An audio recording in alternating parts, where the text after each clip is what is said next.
Friends, welcome to Vipramind channel.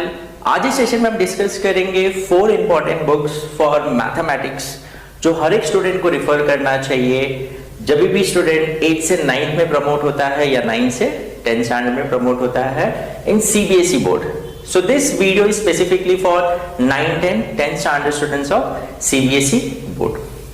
सो मैंने observe किया है मैक्सिमम स्टूडेंट्स को मैथमेटिक्स में प्रॉब्लम आता है जब वो 8 से 9th में प्रमोट होते हैं।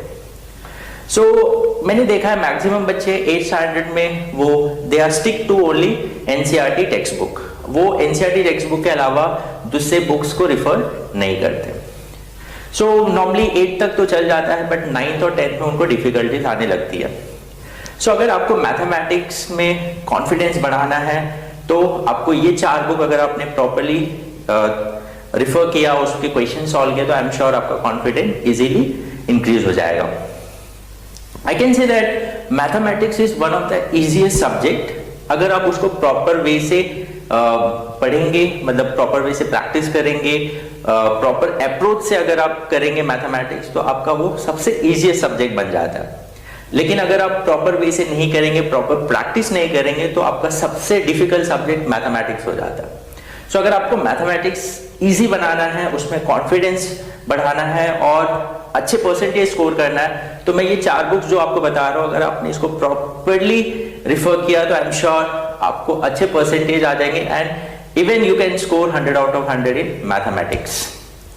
So let's start with all the 4 books जो मैं आपको बताने वाला हूं। द फर्स्ट बुक जो आपको रिफर करना है that is prescribe by CBSE board, that is NCERT text book. तो सबसे पहले आपको किस पे फोकस करना है? एनसीईआरटी टेक्स्ट बुक जो आपको बोर्ड ने प्रिस्क्राइब किया हुआ है, क्योंकि उसमें से ही जो आपका जो सिलेबस है जिसपे आपका बोर्ड का पेपर बनेगा वो टोटली एनसीईआरटी टेक्स्ट बुक का जो सिलेबस है उसके ऊपर ही बेस्ड रहता है। तो सबसे पहले जो भी चैप्टर आप स्टार्ट कर रहे हैं वो आपको क्या करना है? You have to start from NCERT text book. तो सबसे पहले आपको क्या करना है, वो चैप्टर में जितने प्रॉपर्टीज दिए हुए, जितने थ्योरम्स दिए हुए हैं वो आपको उसका कॉन्सेप्ट समझना है, उसका प्रूफ समझना है कि उसको कैसे प्रूव किया गया है, वो प्रॉपर्टीज कैसे डिराइव हुआ है वो आपको समझना है।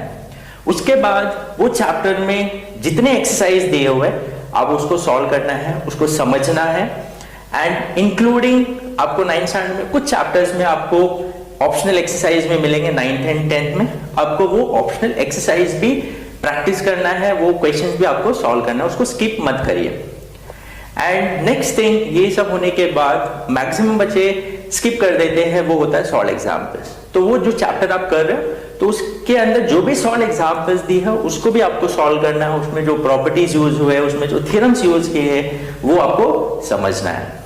तो आपको सबसे पहले क्या करना है? एनसीईआरटी टेक्स्ट बुक पे फोकस करना है, वो पर्टिकुलर चैप्टर पे उसमें जो थ्योरम्स एक्सरसाइज है वो सॉल्व करिए, including optional exercise and all the solve examples. तो वंस आपने वो particular chapter NCERT text book से कर लिया तो आपको एक आइडिया आ गया कि वो चैप्टर किसके ऊपर बेस्ड है, उसमें क्या थ्योरम्स है, क्या प्रॉपर्टीज है, क्या उसका कॉन्सेप्ट है।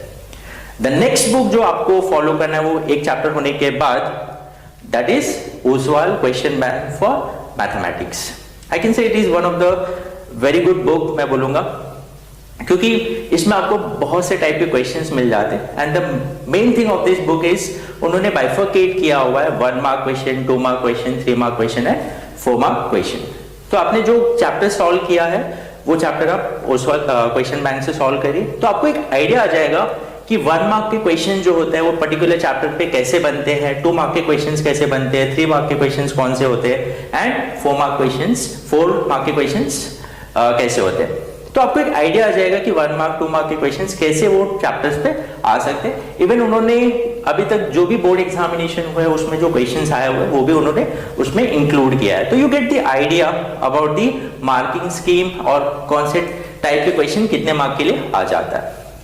तो वंस आपका एनसीईआरटी हो गया है, नेक्स्ट आपको क्या करना है? ओसवाल क्वेश्चन बैंक जो है वो सॉल्व करना है with the help of your teacher. आपको एनसीईआरटी जो स्कूल में कराया जाएगा, देन ओसवाल क्वेश्चन बैंक जो है आपको या स्कूल के टीचर से या कोचिंग क्लासेस में जो भी क्वेश्चंस में आपको डिफिकल्टी आती है उसको आपको सॉर्ट आउट करना है and each and every sum आपको सॉल्व करना है from 1 mark to 4 mark questions. अगर आपको आपका मैथमेटिक्स इंप्रूव करना है, कॉन्फिडेंस बढ़ाना है, you want to score 100 out of 100 in mathematics. Okay, so आपने अगर ये 2 बुक प्रॉपर्ली कर लिया है तो ऑलमोस्ट आपका जो कॉन्सेप्ट है, जो एक प्रैक्टिस है, ऑलमोस्ट हो जाता है। उसके बाद कुछ क्वेश्चन जो होते हैं थोड़ा हाई लेवल के होते हैं, जो बोर्ड एग्जाम्स में कभी कभी आते हैं, उसके लिए आपको नेक्स्ट बुक जो रिफर करना है, जो बहुत इंपॉर्टेंट बुक है, that is mathematics book by RD. Sharma. So RD. Sharma में भी आपने जो एनसीईआरटी और ओसवाल क्वेश्चन बैंक किया, उसमें जो क्वेश्चन है ऑलमोस्ट आपको आर.डी. शर्मा में काफी क्वेश्चंस मिल जाएंगे जो ऑलमोस्ट आपके हो चुके हैं। उसमें कुछ क्वेश्चंस होंगे, उन्होंने भी बाइफरकेट किया हुआ है level 1, level 2 and in some chapters level 3। तो आई कैन से लेवल 1 आप इजीली सॉल्व कर लेंगे on the basis of NCERT and Oswal आपने जो किया है। लेवल 2 के भी क्वेश्चंस आप इजीली सॉल्व कर लेंगे। कुछ क्वेश्चन जो होंगे लेवल 2 और लेवल 3 के माइट भी आपको थोड़ी सी डिफिकल्टीज आएगी, तो उसके लिए आपको क्या करना है, जो उनके सॉल्व एग्जाम्पल्स दिए हुए हैं आर.डी. शर्मा में, वो आपको सॉल्व करना है, उसको समझना है। जो कॉन्सेप्ट नहीं समझ में आ रहा है आप अपने टीचर से रिफर कर सकते, उनसे पूछ सकते हैं कि कैसा है, क्या कॉन्सेप्ट है, क्या थियरम है, क्या प्रॉपर्टीज अप्लाई किया हुआ है। तो वो सारे क्वेश्चन अगर आप सॉल्व कर लेंगे तो लेवल 2 और लेवल 3 के क्वेश्चंस भी आप इजीली सॉल्व कर पाएंगे। So once you solve all these 3 books, I am sure आपका सारा वो चैप्टर, जैसे आपने फर्स्ट चैप्टर स्टार्ट किया तो first NCERT, then Oswaal question bank, then RD. Sharma, I am sure आपका पूरा वो चैप्टर जो है उसका कॉन्सेप्ट सब क्लियर हो चुका होगा। The next book and the fourth book जो आई कैन से दैट आप वो एज अ प्रैक्टिस के लिए यूज कर सकते हैं, एज अ क्वेश्चन बैंक जिसके सोल्यूशन आपको उसमें नहीं होगा, वो आप एज अ प्रैक्टिस के लिए यूज कर सकते हैं, and that is NCERT exemplar book. तो आपने अगर ये तीनों बुक जो स्टार्टिंग में मैंने बताया, अगर आप ये तीनों बुक से सारे क्वेश्चंस, सारे थियरम, प्रॉपर्टी अगर आपने कर लिया है, तो आई एम श्योर एनसीईआरटी एग्जाम्पलर आप इजीली कर पाएंगे। तो आप एज अ प्रैक्टिस बुक वो यूज कर सकते हैं। तो ये चारों बुक अगर आपने प्रॉपरली रिफर किया, प्रॉपरली उसकी प्रैक्टिस की है सीक्वेंस वाइज जो मैंने आपको बताया, एंड आई एम श्योर आपका वो पर्टिकुलर टॉपिक जो है वो इजीली क्लियर हो जाएगा। आपको बहुत सारे क्वेश्चन, बहुत सारे टाइप के जो क्वेश्चंस आते हैं वो आपको पता चल जाएगा, एंड आपका प्रैक्टिस भी हो जाएगा। एंड आई एम श्योर अगर आपका कॉन्सेप्ट और प्रैक्टिस है तो ऑटोमेटिकली आपका कॉन्फिडेंस इंक्रीज होगा, एंड कॉन्फिडेंस इंक्रीज होगा तो आई एम श्योर आपका पेपर भी आपका अच्छा जाएगा, and you can easily score very good percentage. And मैंने देखा है अगर ये प्रॉपर फॉलो करेंगे तो स्टूडेंट्स ने, मेरे स्टूडेंट्स ने, कुछ लोग ने 100 आउट ऑफ 100 भी स्कोर किया हुआ है मैथमेटिक्स। तो ये चारों बुक बहुत इंपॉर्टेंट है, इसको सीक्वेंस वाइज में आप, जैसे मैंने आपको बताया वैसा आप उसको रिफर करिए। आई एम श्योर आपका मैथमेटिक्स का जो फियर है वो निकल जाएगा। सो अगर आपको ये वीडियो अच्छा लगा, आपको ये सजेशन अच्छा लगा, please subscribe our channel and share this video to all the students जो 9th और 10th में जाने वाले हैं in coming year. I am sure काफी स्टूडेंट्स को बेनिफिट होगा। Hope it will be helpful for you. अगर आपको और भी कुछ डाउट्स है, कुछ भी क्वेरीज है, आप कमेंट सेक्शन में लिख सकते हैं, एंड कमिंग वीडियोस में हम इवन साइंस के लिए आपको कौन से बुक रिफर करना है वो भी हम बताएंगे। So hope it will be helpful for you. Thank you.